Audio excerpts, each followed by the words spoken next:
When HOA Karen mocked my son in court, she had no idea she was about to meet her match, a lawyer who hadn't just studied the law, but mastered it. It all started with a seemingly minor disagreement over property lines. My son, Ethan, had recently moved into his first home, a modest but charming house in the suburbs that he worked tirelessly to afford after years of saving and planning. As a single parent, I couldn't have been prouder of him. He was finally settling down, planting roots, and building a life for himself. But little did we know that this quiet neighborhood would soon become the stage for an absurd drama involving one of the most infamous characters known to suburban America, Karen from the Homeowners Association, HOA. Karen, as she liked to be called, was the self-appointed queen of our community.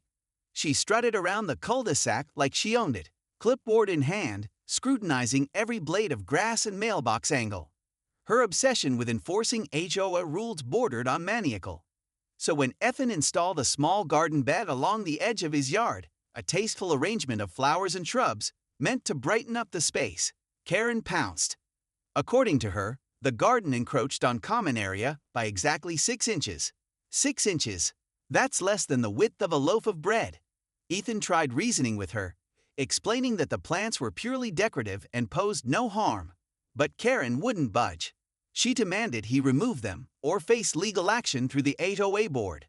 When my son refused, citing his right to beautify his own property, Karen escalated things further. Before long, we found ourselves summoned to court to defend against what could only be described as a frivolous lawsuit. The courtroom was a study in contrasts, an environment where the mundane met the monumental. Rows of uncomfortable chairs lined the space, their hard plastic backs offering little comfort to those forced to sit through proceedings that often felt interminable.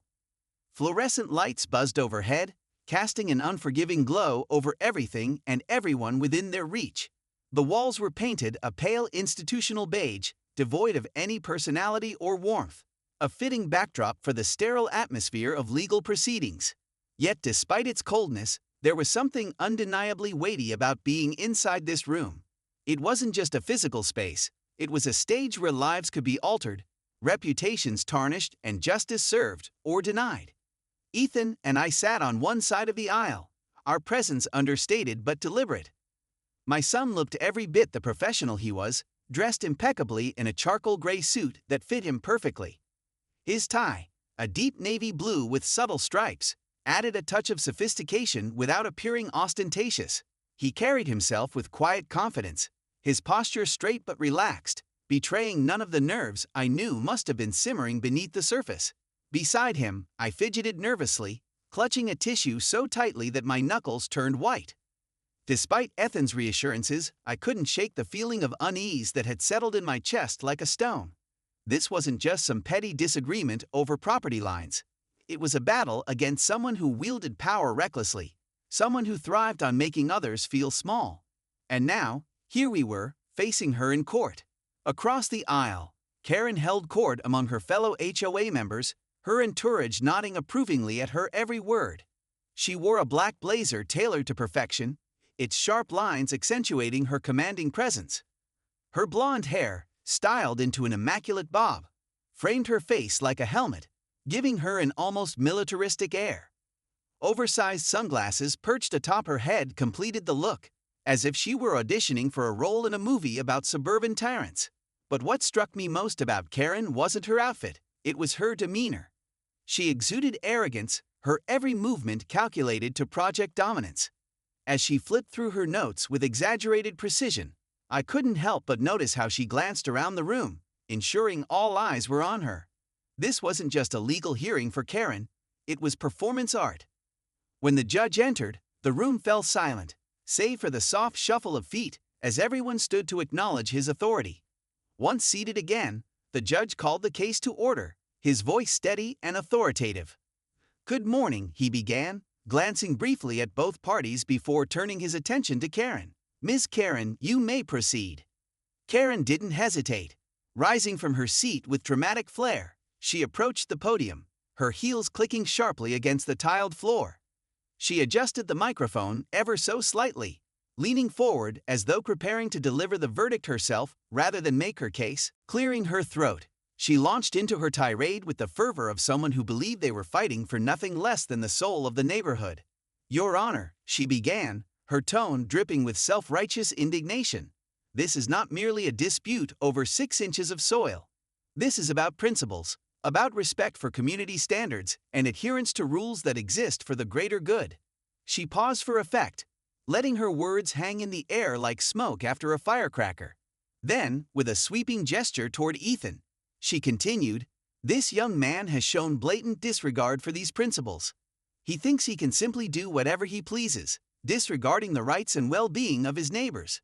He installed a garden bed that encroaches on common area property, a clear violation of HOA guidelines, and when confronted, he refused to comply." Her voice grew louder, more theatrical, as she went on. "He claims ignorance of the rules, Your Honor, but I suspect it's more than that. It's a lack of understanding, or perhaps a refusal to understand how communities function. We cannot allow individuals to act with such reckless disregard for the collective welfare. If we permit this kind of behavior to go unchecked, what message does that send?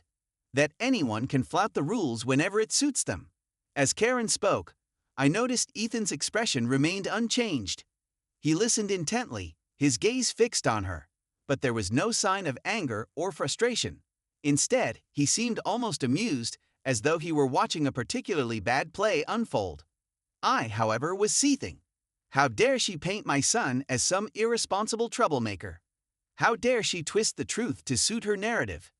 Every word out of her mouth felt like a personal attack, not just on Ethan, but on our entire family. But Karen wasn't done yet. Sensing an opportunity to drive her point home, she turned directly to Ethan, her lips curling into a smug smile. "I doubt you even know what a lawyer is," she sneered, her voice laced with condescension. "Let alone how to argue your case properly." The audacity of her comment stunned me. Was she really mocking him in open court? Apparently so, because she doubled down, adding, "Maybe next time you'll think twice before messing with someone who actually knows the law." For a moment, the room seemed to freeze. Even the judge raised an eyebrow, clearly taken aback by her unprofessionalism. Karen's smirk widened, as if she'd already won, not just the argument, but the psychological upper hand. She wanted Ethan to feel small, insignificant, overwhelmed. And perhaps, under different circumstances, her tactics might have worked. But this wasn't just any defendant sitting across from her. This was Ethan, a man who had spent years studying the intricacies of the law, honing his skills, and building a reputation as one of the sharpest minds in real estate litigation. I glanced at my son, expecting to see anger or embarrassment, but instead, I saw something else entirely. A faint smile tugged at the corners of his lips, and his eyes sparkled mischievously. Whatever storm was brewing inside him, he kept it hidden beneath a veneer of cool composure. It was then that I realized Karen had made a grave miscalculation. She had underestimated him, dismissed him, mocked him, and in doing so, she had handed him the perfect opening to turn the tables. As Karen returned to her seat, triumphant and oblivious, the judge turned to Ethan. "Does the defendant have anything to say?" he asked, his tone neutral but curious. Ethan rose slowly, straightening his tie as he addressed the bench. "Thank you, Your Honor," he began, his voice steady and commanding.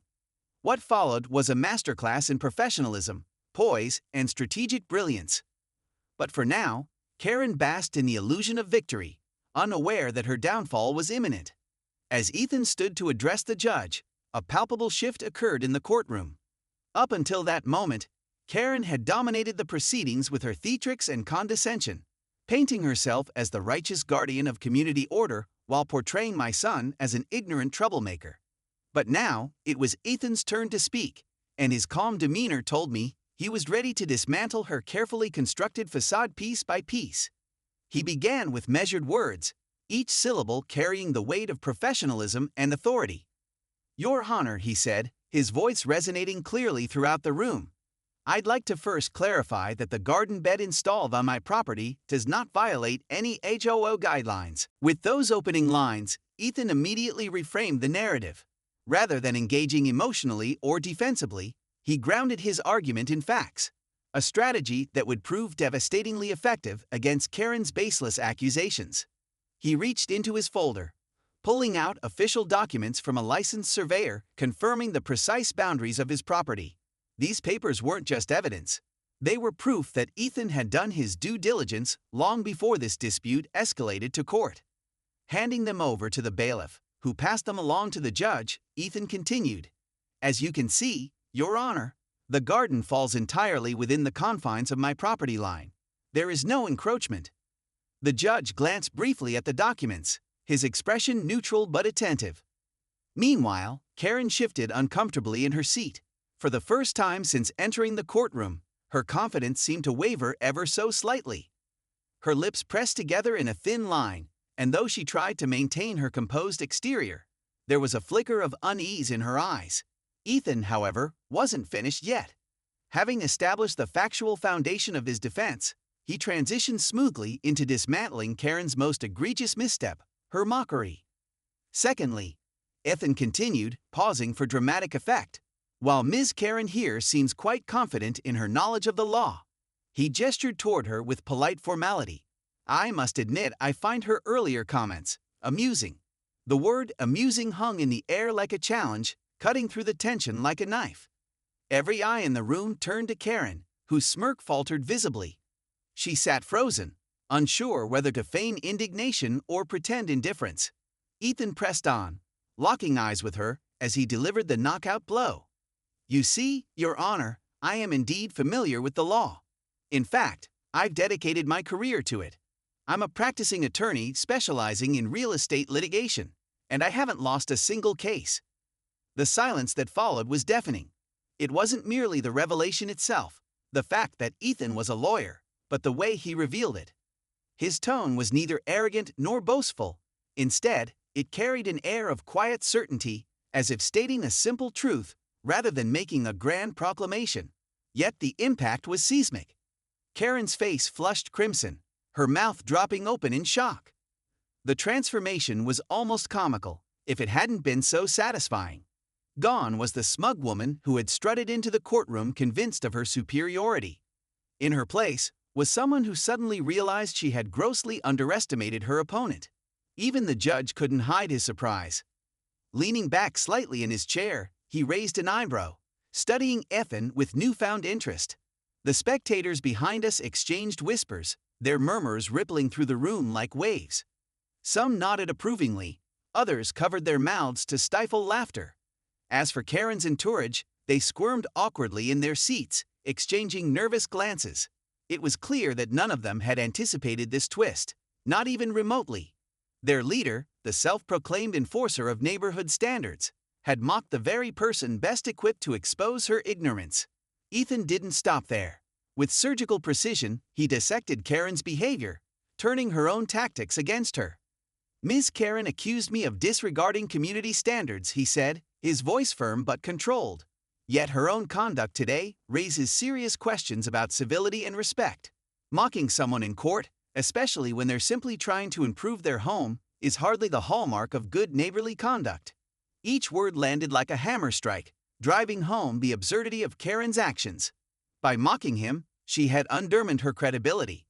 And worse, she had done so in front of a judge who valued decorum above all else.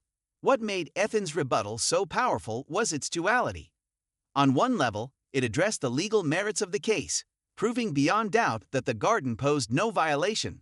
On another, it exposed Karen's personal failings, highlighting the hypocrisy of someone claiming moral high ground while behaving in such a demeaning manner. It was a masterstroke of rhetorical skill, blending logic and emotion seamlessly. Even Karen, who moments ago had strutted around like a peacock, now looked like a deer caught in headlights. Her attempt to belittle Ethan had backfired spectacularly, leaving her exposed and humiliated. Throughout this exchange, I watched my son with a mixture of pride and awe. This wasn't just about winning a legal battle. It was about teaching a lesson in humility and perspective. Ethan could have easily retaliated with anger or sarcasm, but he chose restraint and professionalism instead. His approach wasn't just strategic, it was principled. And as much as I wanted to revel in Karen's discomfort, I couldn't help but admire how Ethan handled himself. He didn't stoop to her level. He rose above it, using reason and dignity to prevail. By the time Ethan concluded his statement, the atmosphere in the courtroom had shifted dramatically. The judge, visibly impressed by Ethan's eloquence and preparation, turned his attention to Karen. "Ms. Karen," he said sternly, his voice carrying a note of rebuke. "Based on the evidence presented, it appears the defendant's actions are entirely lawful. Furthermore, your remarks during these proceedings were inappropriate and unbecoming. This court expects civility from all parties, regardless of their position." The message was clear. Karen's behavior had crossed a line, and it would not be tolerated. For Karen, the verdict was a double blow. Not only had she lost the lawsuit, but she had also been publicly reprimanded by the judge, an outcome far more humiliating than financial damages could ever be. As the gavel struck, signaling the end of the hearing, Karen gathered her papers hastily, avoiding eye contact with everyone in the room. Her once proud demeanor crumbled under the weight of embarrassment, and she scurried out of the courtroom, trailed by her now awkward entourage. Outside, as we walked back to the car, I couldn't help but laugh. "Well," I said to Ethan, "that went better than expected." He chuckled, shaking his head. "Honestly, Mom, I almost felt bad for her. Almost." In the days that followed, the story spread quickly through the neighborhood. Neighbors who had previously kept their distance approached us to express support and relief. Many admitted privately that Karen's reign of terror had worn thin on more than just us. For some, this courtroom showdown served as a wake-up call, reminding them that standing up to bullies, whether in the suburbs or elsewhere, wasn't just possible, it was necessary. And for Ethan, it was a reminder of why he had chosen his profession: to fight for what's right, even when faced with adversity. Karen, meanwhile, became a shadow of her former self. Whether she learned her lesson or simply realized some battles weren't worth fighting, she retreated from her usual antics, leaving the neighborhood quieter, and dare I say, happier than before. Justice had prevailed, and our little corner of suburbia became a little brighter because of it. The moment the gavel struck, sealing the verdict in Ethan's favor, the courtroom seemed to exhale collectively. It was as though the tension that had been building throughout the hearing finally dissipated, replaced by a sense of vindication and quiet satisfaction. The judge's ruling was clear and decisive. Karen's lawsuit was dismissed outright, with no merit to her claims about the garden encroaching on common property. But more than just resolving the legal dispute, the judge took the opportunity to reprimand Karen for her behavior during the proceedings. "Ms. Karen," he said firmly, his tone leaving no room for ambiguity, "your remarks in this courtroom were inappropriate and unbecoming. Civility is expected from all parties appearing before this court." It was a rare public rebuke from a judge, one that carried both symbolic and practical weight. Symbolically, it validated everything we had felt since the beginning. Karen's accusations weren't just baseless, they were rooted in arrogance and a lack of respect for others. Practically, it underscored the absurdity of her actions, making it impossible for her to claim moral high ground ever again. As the judge pronounced his final words and rose to leave, the courtroom fell silent except for the soft rustle of papers being gathered and chairs being pushed back. For Karen, however, the silence must have felt deafening. She sat frozen for a few seconds, her face flushed and her hands trembling slightly as she fumbled with her documents. Her earlier bravado had evaporated completely, replaced by an unmistakable look of shame and defeat. When she finally stood, her movements were hurried and awkward, lacking the deliberate confidence she had displayed earlier. She'd avoided eye contact with everyone, including the judge, as she shuffled toward the exit.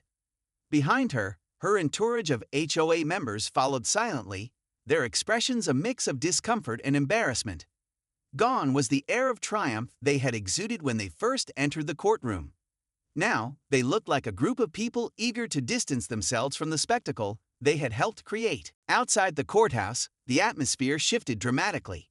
The bright sunlight contrasted sharply with the somber mood inside, but it didn't lift Karen's spirits. She moved quickly across the parking lot, her heels clicking against the pavement with none of the authority they once carried. Her oversized sunglasses were now pulled down over her eyes, perhaps in an attempt to shield herself from prying glances, or maybe just to hide the tears threatening to spill over. Whatever the case, it was clear that Karen had suffered a blow far greater than losing a lawsuit. She had lost face, not only in front of the judge and court staff, but also in front of her own neighbors, the very people whose approval she craved so desperately. For Ethan and me, stepping out into the fresh air felt like emerging from a storm into calm skies. We exchanged a glance, sharing a silent understanding of what had just transpired. There was no gloating, no taunting. We didn't need to. The truth had spoken for itself, and justice had been served without us having to stoop to Karen's level. Still, I couldn't resist a small chuckle as we walked toward the car. "Well," I said, breaking the silence, "I guess karma really does come knocking." Ethan smiled faintly, shaking his head. "Honestly, Mom, I almost felt bad for her. Almost." His response encapsulated exactly how I felt. While there was undeniable satisfaction in seeing Karen humbled, there was also a tinge of pity. After all, her downfall wasn't just about losing a legal battle. It was about the character flaws that had led her here in the first place. Her obsession with control, her inability to tolerate dissent, and her penchant for belittling others had ultimately brought her to this moment of reckoning.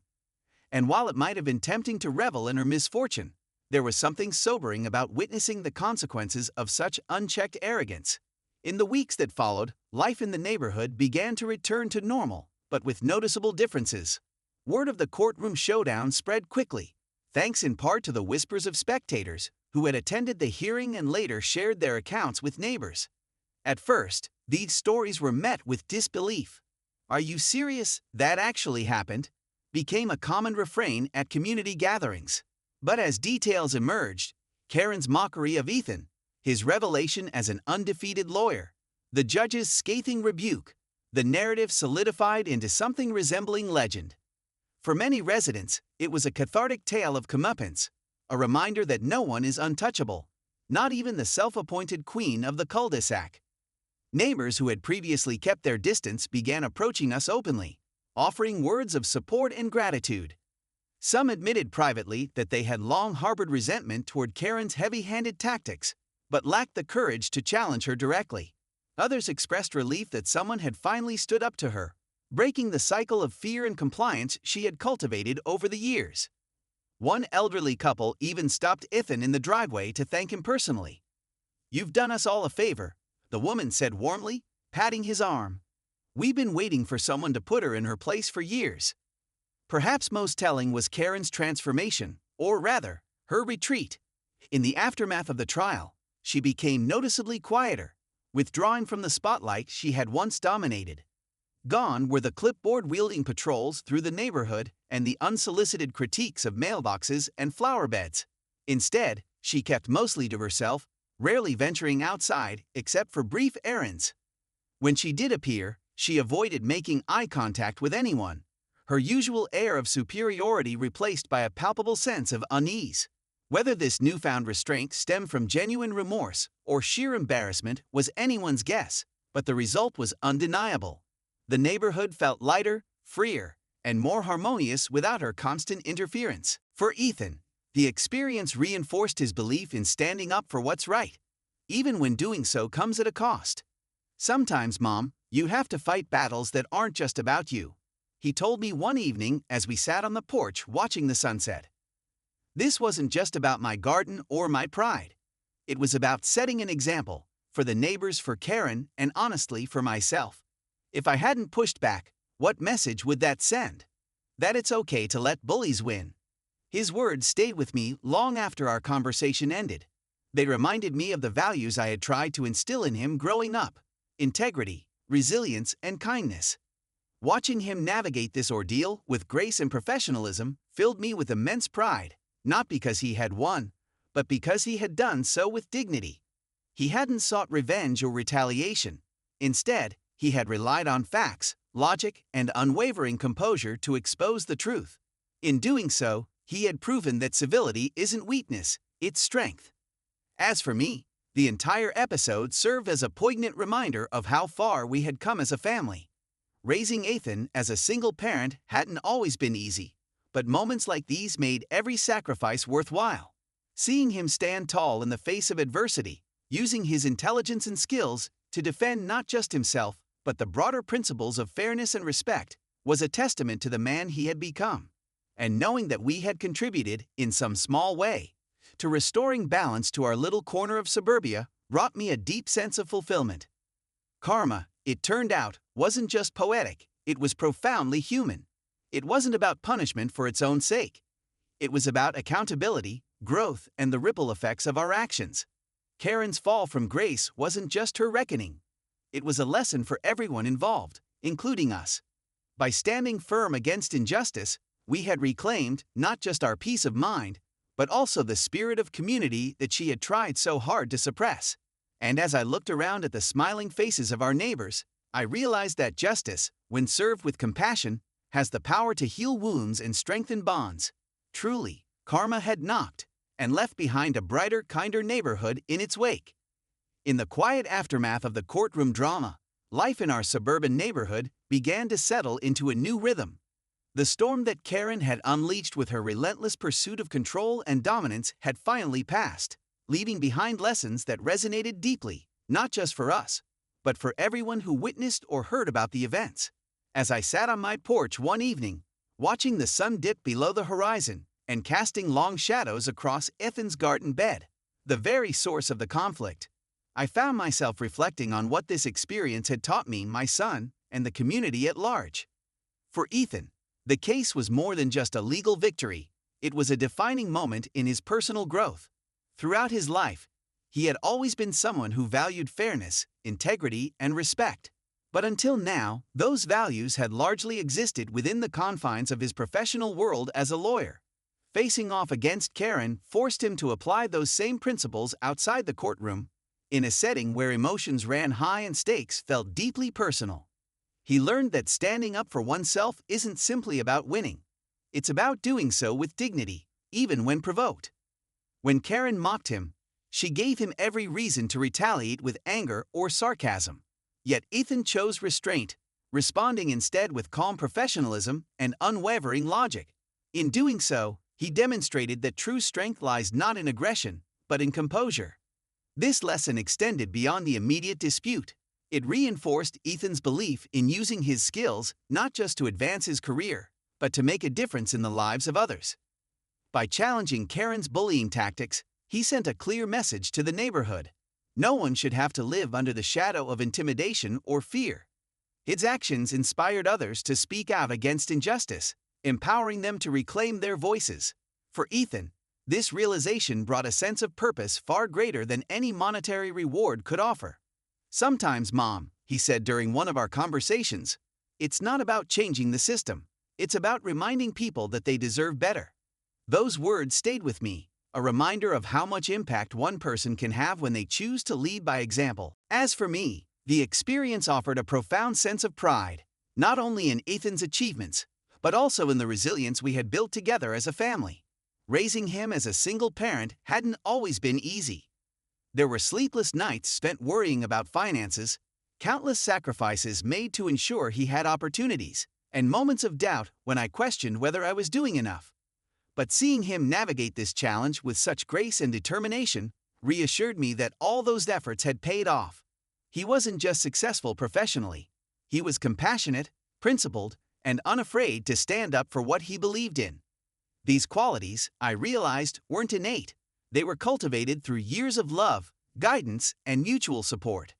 The trial also reminded me of the importance of preparation and perseverance. From the beginning, Ethan approached the situation methodically, gathering evidence, consulting experts, and anticipating potential arguments. This meticulousness didn't just help him win the case, it underscored a universal truth. Success often comes down to being ready when opportunity arises. If Ethan had reacted impulsively or allowed himself to be intimidated by Karen's theatrics, the outcome might have been very different. Instead, he remained steadfast, trusting in the process and in his ability to navigate it effectively. Watching him reminded me of something I'd always tried to teach him. Life rarely rewards shortcuts, but it almost always honors hard work. Beyond our immediate family, the neighborhood itself underwent a subtle yet significant transformation. Before the trial, many residents had tolerated Karen's behavior out of fear or resignation, believing there was little they could do to stop her. Her defeat shattered that illusion, proving that speaking up, even against seemingly insurmountable odds, can yield meaningful results. Neighbors who had once avoided confrontation now felt emboldened to address issues directly, whether it was disputing unfair HOA fines or advocating for more inclusive policies. Conversations became less guarded, relationships grew warmer, and a renewed sense of camaraderie emerged. Karen's absence from the spotlight played a crucial role in this shift.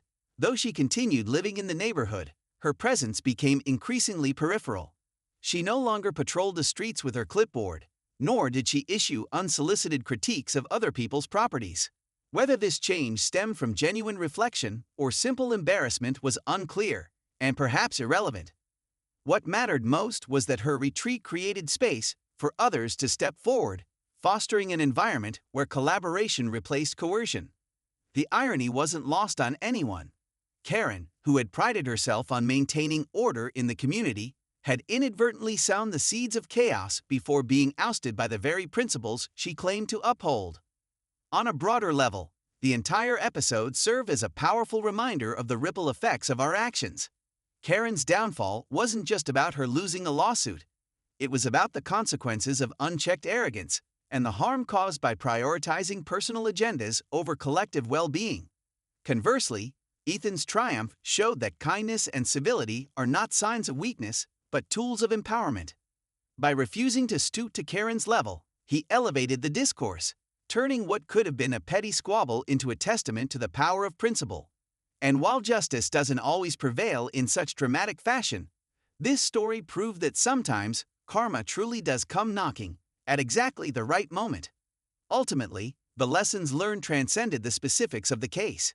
They spoke to universal truths about human nature, community dynamics, and the importance of standing firm in the face of adversity.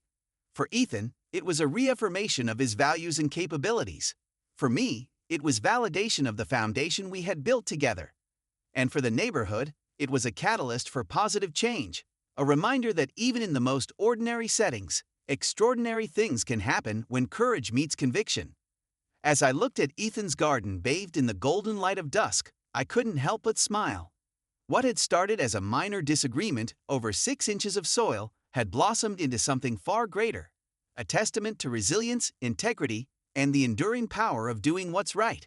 Life, I mused, has a way of giving you lemons, and if you handle them with care, you can turn them into something sweet. Final note. Sometimes life gives you lemons, and sometimes it gives you Karens. But with wit, determination, and a dash of humor, you can make lemonade and teach a few lessons along the way.